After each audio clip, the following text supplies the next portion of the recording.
Can everybody see it? Yes. Okay. Okay, so I first wanted to talk about the makeup of the program. This was a partnership, obviously, as mentioned by Clark, with Marshall University.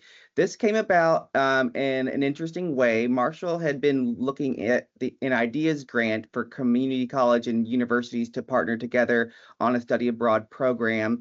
And Dr. Brian Hoey of the Honors College at Marshall University was also pursuing a study abroad program in Ireland because he has ancestry and family there, and had already brokered a relationship with Dundalk Institute of Technology and their faculty because of a joint venture they were on. That is Dr. Hoey and Dundalk, not yet Marshall. And then when the West Virginia Ireland Trade and Education Commission was formed by the state legislature, this became more of a priority to kind of go to Ireland and have this kind of connection with the different universities. So we were brought on after Marshall had already started the Ideas Grant, and that process was applying for it, giving all of our information, giving our a statement of how we were going to pursue the work. But the idea was to create this consortium between a 4-year school and a 2-year school for future study abroad programs. So that it was only a 1-year grant. I believe it was $50,000 with the idea of getting the program off the ground and they could be replicated. So we were planning on getting 10 students from each school. BridgeValley unfortunately only got 7 because we had some financial trouble and some health trouble from 3 students. They had to drop out very late in the process. So it was not possible for me to fill those spots with, making sure someone had a passport and had money ready to go. The program was going to be 2 weeks in Dundalk, Ireland. Dundalk is actually an hour north of Dublin and an hour south of Belfast. So it's actually right in the Boyne Valley where we were actually going to be doing a lot of the historical and cultural research that we were partaking in. They are actually getting a certificate in cultural landscapes from the university. So they actually get that in the mail. In fact, a few students sent me their pictures of theirs a couple weeks ago. They've just now started arriving. But also they are getting 6 credit hours. Now, the European model is slightly different. So they're getting, I think, 15 or 16, whatever units are called in the European model, and that roughly translates to like 6.5, 7. So since most of the courses at Marshall and BridgeValley are 3 credit hour courses for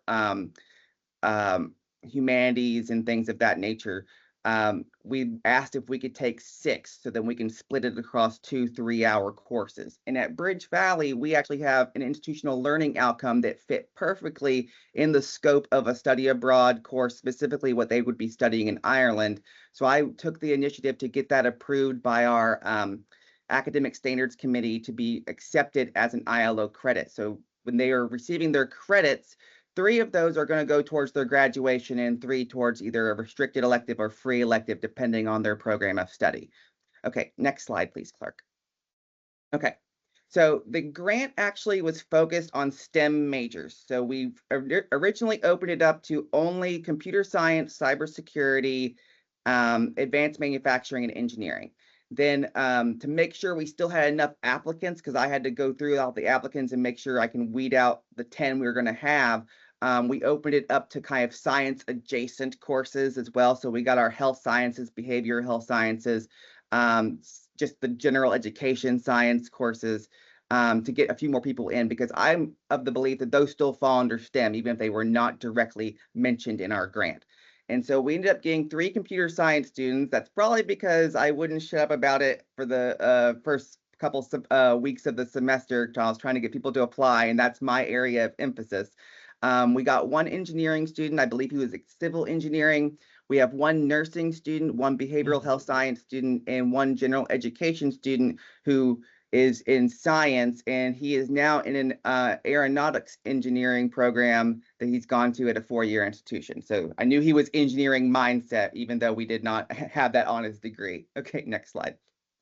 So the curriculum was a blend of on-campus lectures. So they actually got to attend courses as if they were a student at Dundalk Institute of Technology, and complementing with field visits. So typically what would happen is they would have a guest lecturer come in, lecture about a specific topic in a specific region that we would then go visit the following day. We visited several megalithic sites. We also went to three different museums. We went to the Epic Immigration Museum, which is the museum that talks about the immigration of Irish culture throughout the world. We went to the Titanic Museum in Belfast, where the ship was actually built. It's actually in the shipyard where the ship was built.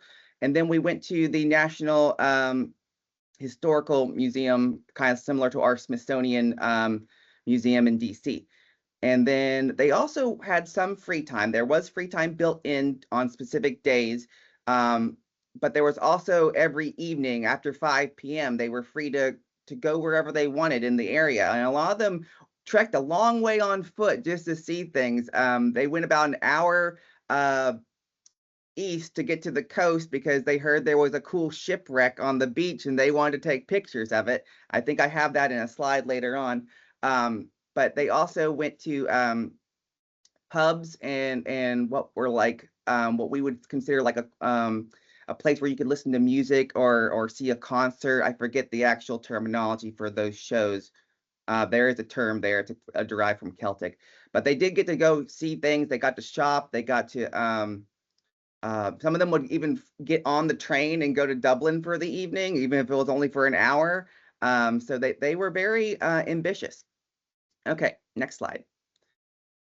So as for accommodations, originally we were going to try and stay in the bed and breakfasts there around campus, but because of scheduling conflicts, because apparently some of these places have regulars that come every May at the same time of year, we couldn't all stay in like the same one or two areas. We would be split up too far, and we thought that was not ideal.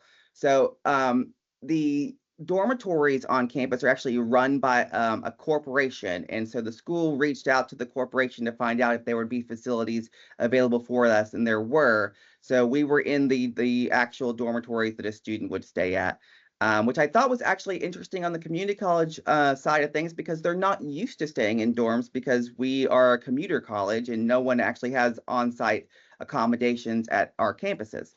So that was a cool experience for them for 2 weeks. But we also had like commons areas so they could get together. Some of them would play poker or they would watch a movie or whatever on a tablet. So they got to kind of interact as a group. But also there were Irish students staying in the dorms. This was like their summer semester, or they were finishing up their spring semester. So they got to actually interact with Irish students and discuss the differences they have in their education systems, their way of life, how they study, different things.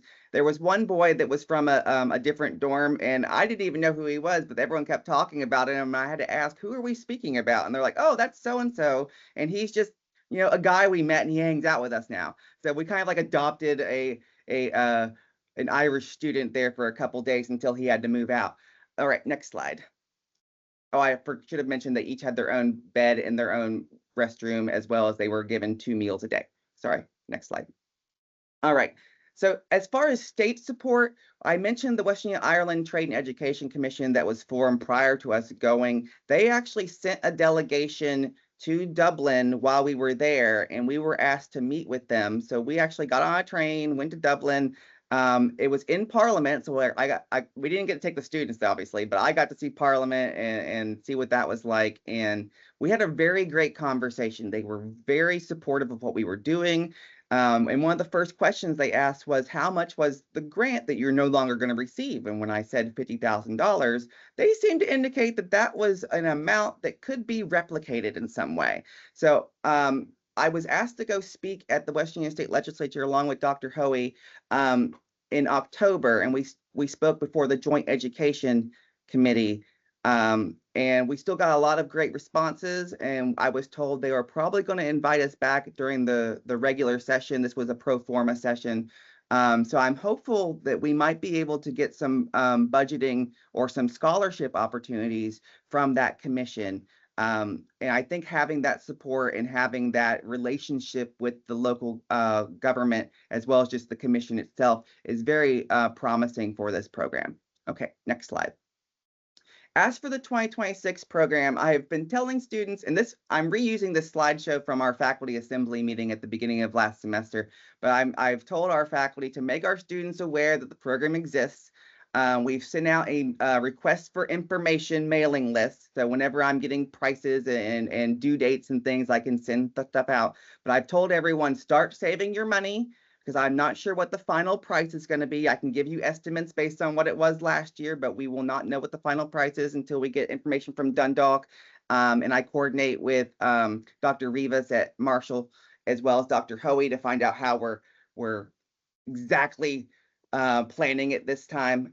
Essentially, we're going for the exact same experience. So the question is where we're going to be finding funding and things from. And I've told students to start saving, start planning for their passports. Unfortunately, when this slide was originally done, we were in a government shutdown. And so I told them, you're not going to be getting your passport anytime soon, and they're probably going to be getting a lot of backlogs.